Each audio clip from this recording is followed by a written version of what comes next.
Hello, and welcome to the History of Africana Philosophy by Chike Jeffers and Peter Adamson, brought to you with the support of the King's College London Philosophy Department and the LMU in Munich, online at historyofphilosophy.net. Today's episode, Solomon, Socrates, and Other Sages, Early Ethiopian Philosophy. The 1960s comedian Tom Lehrer devoted one of his songs to the story of Oedipus Rex, the Greek tragic hero who unwittingly killed his own father, married his own mother, and then plucked out his eyes upon discovering what he had done. Lehrer sums up the moral of the story like this: "So be sweet and kind to mother, now and then have a chat. Buy her candy or some flowers, or a brand new hat, but maybe you had better let it go at that." These would have been helpful words of wisdom for another Greek hero, a silent sage named Secundus, who, unlike Oedipus, may in fact have been a real person. According to the story of his life, he was sent away as a child to train as a scholar. At one point during his education, he comes across rather less helpful words of wisdom, which state that all women are prostitutes. Shocked by this sweeping statement, Secundus determines to test its truth in the most disturbing way possible. He returns to his home, unrecognizable now that he is an adult with a beard, and through the intermediary of a maid, offers his own mother money to have sex with him. His mother is against the idea at first, but is convinced by the maid that sleeping with this handsome stranger is a good idea. Secundus thus spends the night in his mother's bed, resisting her lust and going to sleep with his head on her chest. In the morning, responding to her confusion and dismay at his chastity, he reveals his true identity. His mother, filled with horror and shame at what she has done, goes and hangs herself in the garden. Secundus reacts to this tragic turn of events by vowing to be silent from that point onwards, reflecting that it was his tongue that killed his mother. Even when the Roman Emperor Hadrian threatens him with death in order to force him to speak, he remains silent. Only when he is given tools to write is he willing to respond to questions, and, as a matter of fact, most of the book on Secundus's life and thought is taken up not by the sordid story of how he came to be silent, but by his written answers to a series of philosophical questions posed to him. Why are we troubling you with the story of this Greek philosopher and his disastrous use of the experimental method? Isn't the whole point of this first part of the series to explore Africa, and now that we've left ancient Egypt, primarily sub-Saharan Africa, as an alternative home for philosophy, with traditions separate from and not originating with Greek thought? Well, yes, in part, but things are not that simple.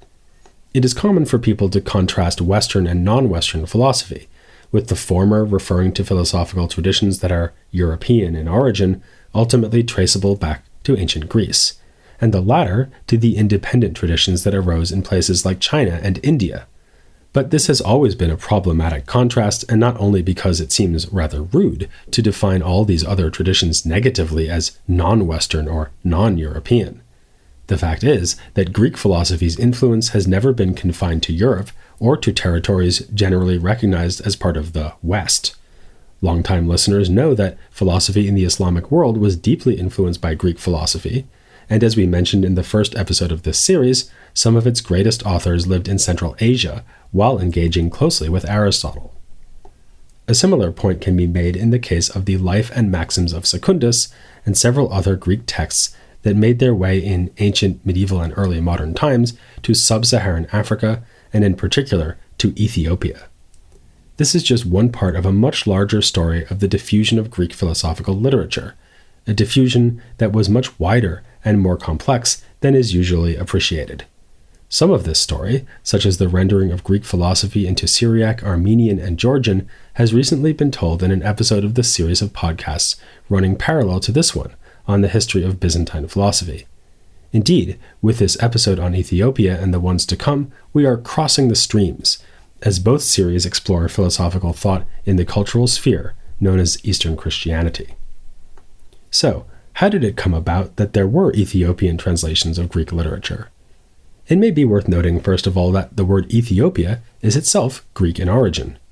It means burnt face, and was used by the Greeks to refer to the part of Africa that lay beyond Egypt, full of dark-skinned people, and often specifically referred to Nubia, in what is now the south of Egypt and the country of Sudan. As we'll see later, the use of Ethiopia to refer to Black Africa in general was common even in the 19th and early 20th centuries. The story we want to tell, though, starts with the spread of Christianity to the Horn of Africa, and in particular to that area known not only as Ethiopia, but also, at least historically, as Abyssinia. It was the land of the Habesha people in what are now the countries of Ethiopia and Eritrea. The coming of Christianity to Africa is often associated with the colonization of Africa in modern times, but it should not be news that Christianity existed in Africa already in antiquity. Just think of figures like Tertullian in what is now Tunisia, or Augustine in what is now Algeria. These thinkers, however, lived in parts of Africa controlled by the Roman Empire, in which Christianity famously started off as a minority religion, often persecuted, and only gradually grew, eventually becoming the sole official faith late in the 4th century. Ethiopia, too, was Christianized in the 4th century, but through a top-down rather than bottom-up process, beginning with the conversion early in the 4th century of King Ezana of Aksum. The kingdom of Aksum had been flourishing in this area for at least a couple of centuries already, but the conversion of the king by Frumentius, a Syrian Christian who ended up in Aksum by happenstance, made Aksum, and thus Ethiopia, one of the very first places in the entire world where Christianity held the status of official religion. We have coins and stones inscribed with crosses dating back to this time, with writing on them in various languages, including Greek and Ge'ez. Ge'ez is an Ethiopian language that is Semitic, meaning that it is in the same family of languages as Arabic and Hebrew. The existence of Semitic languages in this region is thought to be a legacy of much more ancient transmission of culture across the Red Sea from southern Arabia.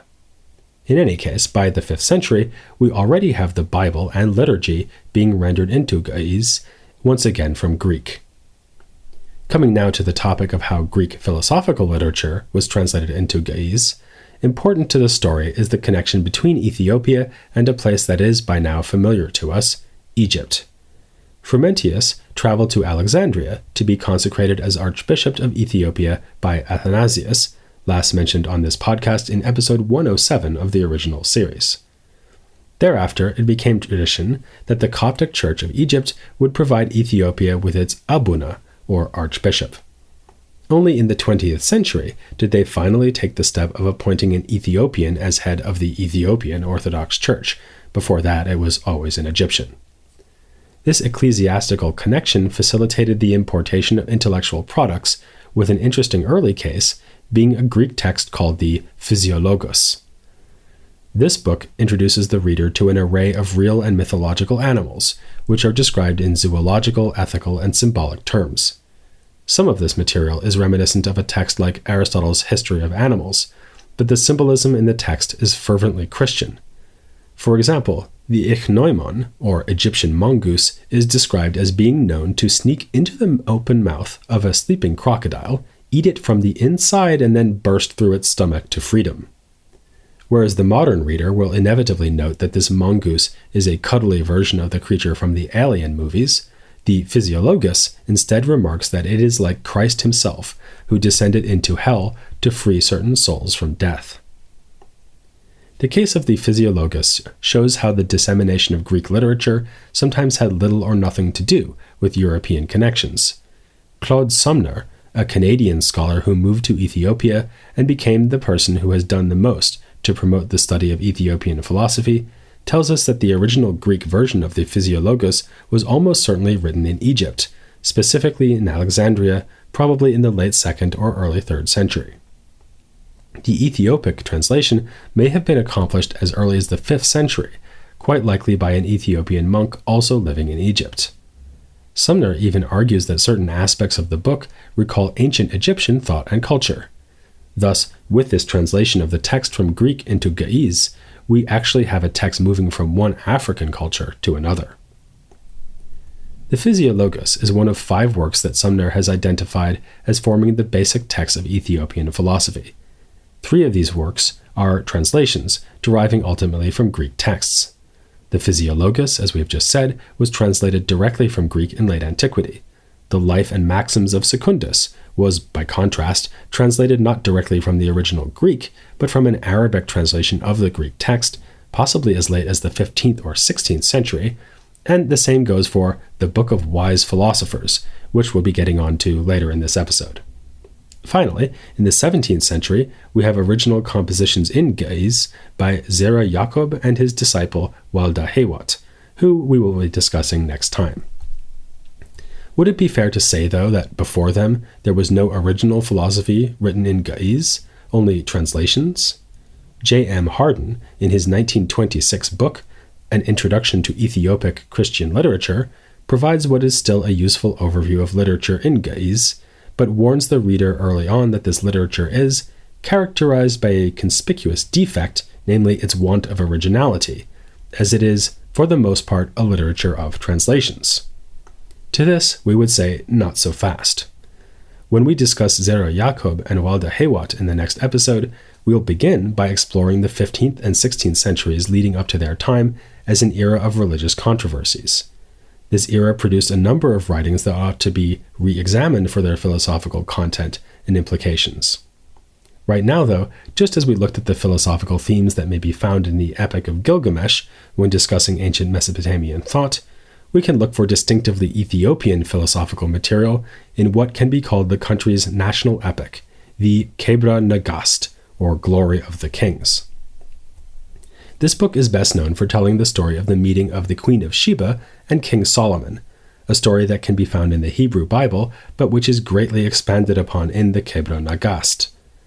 According to the Kebra Nagast, the queen referred to in the Bible was the Queen of Ethiopia, known as Queen Makeda, and her time with King Solomon resulted in a child who became the first king of Ethiopia, traditionally known as Menelik I. Later kings of Ethiopia, in accordance with the account in the Kebra Nagast, understood themselves as direct descendants of King Solomon. This understanding certainly goes back at least as far as 1270, when Yakunu Amlak overthrew the Zagwe dynasty that had been ruling prior to that, and founded the Solomonic dynasty, or as he saw things, restored that dynasty to power. This dynasty ruled Ethiopia until 1974, when Haile Selassie, the last emperor of Ethiopia, was deposed by the communist Derg regime, dying shortly thereafter. Especially in light of its political significance, the Kebra Nagast easily claims the title of most celebrated work in the Ethiopian literary tradition, at least aside from the translation of the Bible. Which brings us to the question, is the Kebra Nagast too a work of translation? According to the book itself, the answer is yes. Its colophon, or closing statement, identifies the book as a translation from an Arabic version that was in turn based on a Coptic original.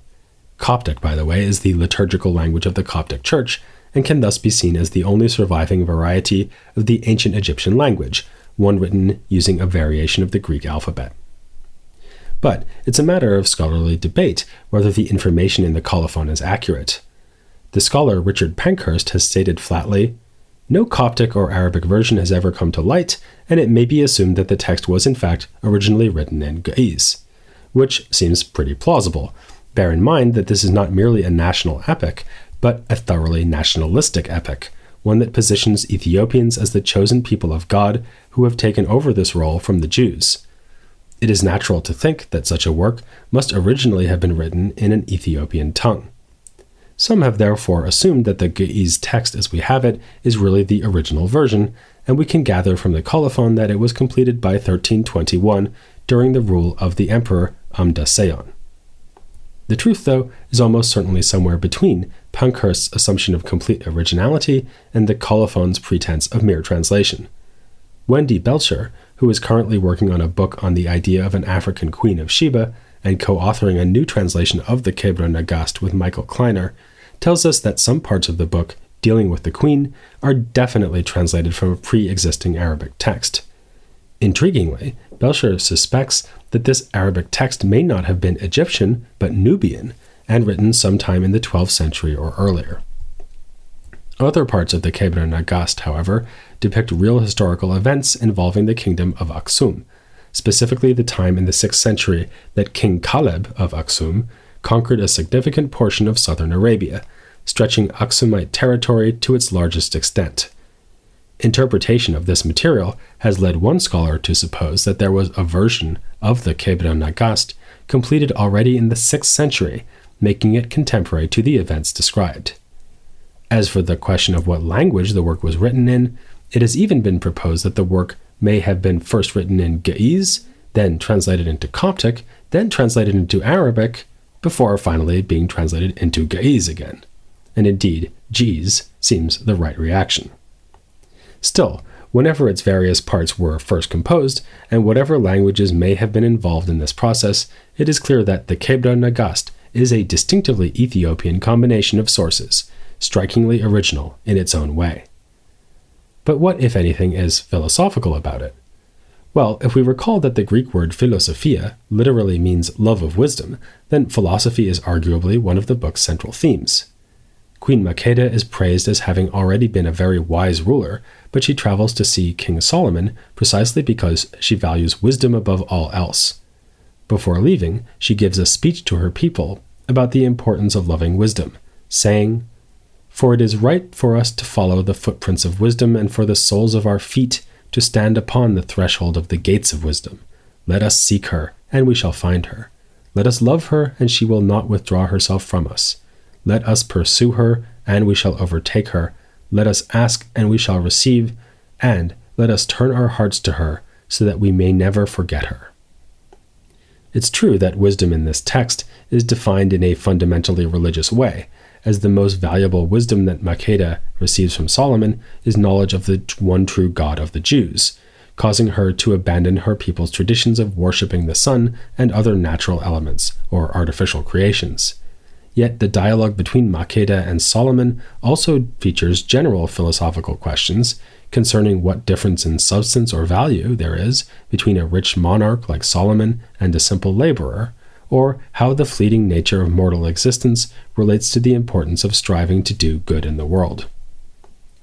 The gender dynamics in the depiction of Makeda and Solomon are also interesting. Contrary to what Secundus learned about women, it is Makeda who is focused on the pursuit of wisdom, while it is Solomon who clearly wants something more than good conversation. The story of how he comes to have his way with her is arguably, in its own way, as disturbing as what we find in Secundus. Makeda asks Solomon to vow that he will not take her by force, and he agrees, but only on the condition she vow in return not to steal any of his belongings. She laughs at the idea that she would do any such thing.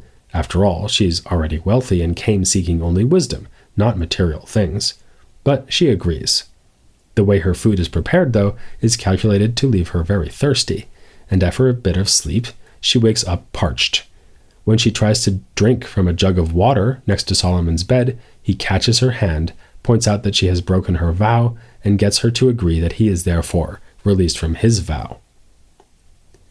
Besides love of wisdom, a central theme in the Kebra Nagast is the providential arrangement of events by God, and Solomon's lust and trickery ultimately results in the glory of Ethiopia. That very night, after having his way with Makeda, he has a dream in which a bright sun comes down from the heavens to shine over Israel, but then flies away, going to shine even more brilliantly over Ethiopia. Makeda, after she returns to Ethiopia, gives birth to Menelik. As an adult, he goes to visit his father, who unsuccessfully seeks to convince him to stay in Israel and inherit the kingdom there.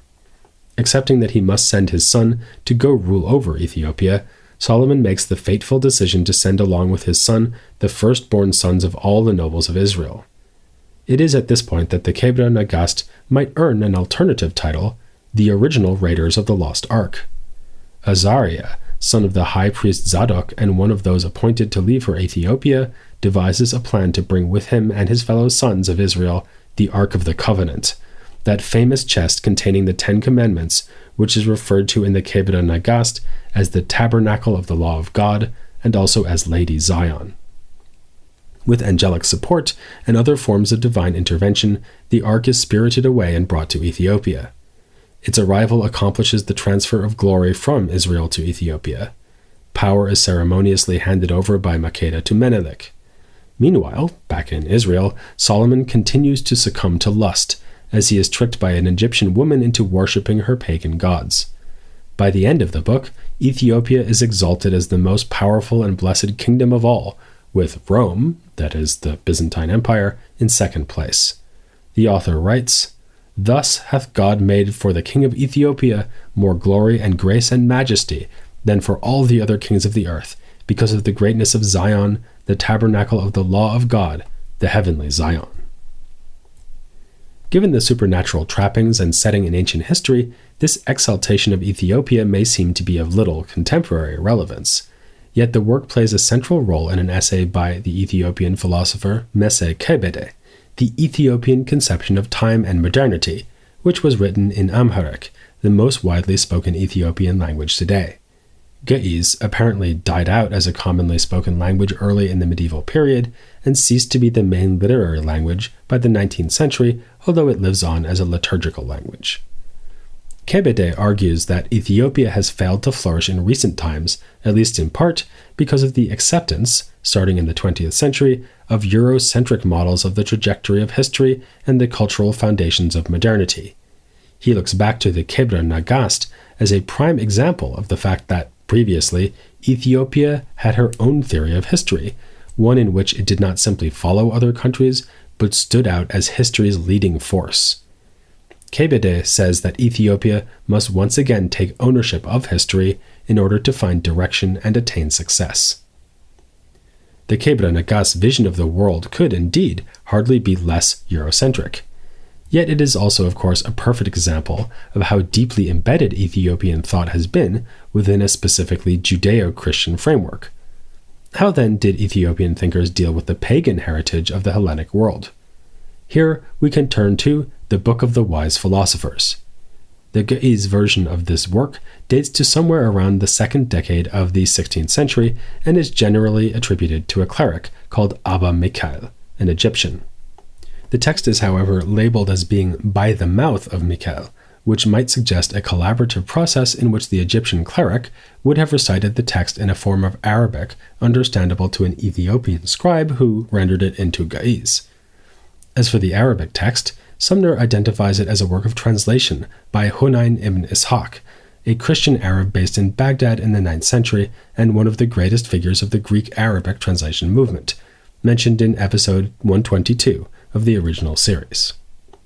It has also been suggested, though, that Hunayn's text is one of multiple sources for the immediate Arabic predecessor to the Ge'ez text.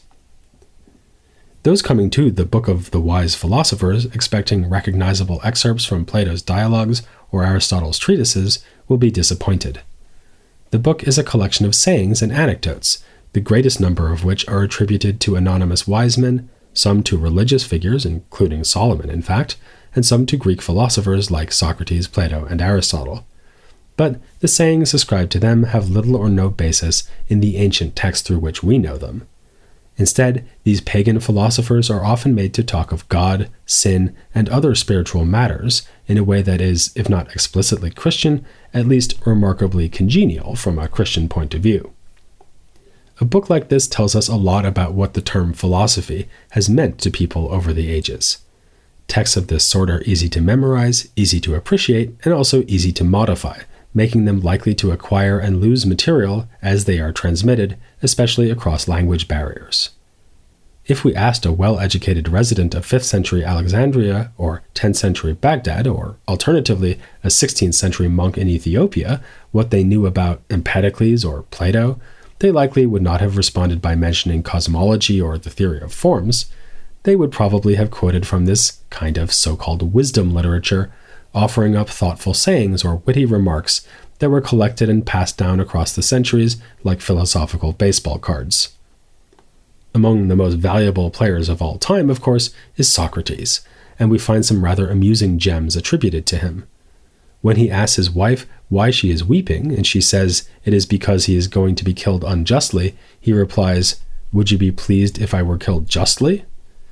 In another manifestation of the historical inaccuracy common to this sort of collection, Socrates is sometimes assigned good lines that we know came from others, probably because of his more famous name. It is Socrates who is made the protagonist of a famous anecdote told about Diogenes the Cynic and Alexander the Great in antiquity, in which a great king finds a philosopher basking in the sun. When the king offers the philosopher whatever he wants, he is simply told to stop blocking the sunlight.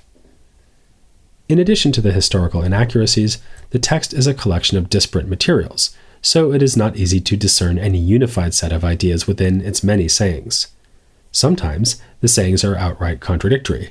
We are told to love and to be merciless to our enemies, that the soul depends on the body for its survival, and that it is immortal.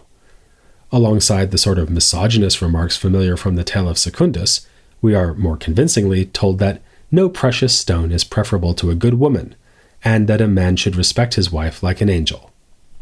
Yet, despite the apparent lack of any overall philosophical message, the Book of the Wise Philosophers is well worth reading, and not only for a sense of how ancient Greek philosophy might have been perceived in 16th century Ethiopia.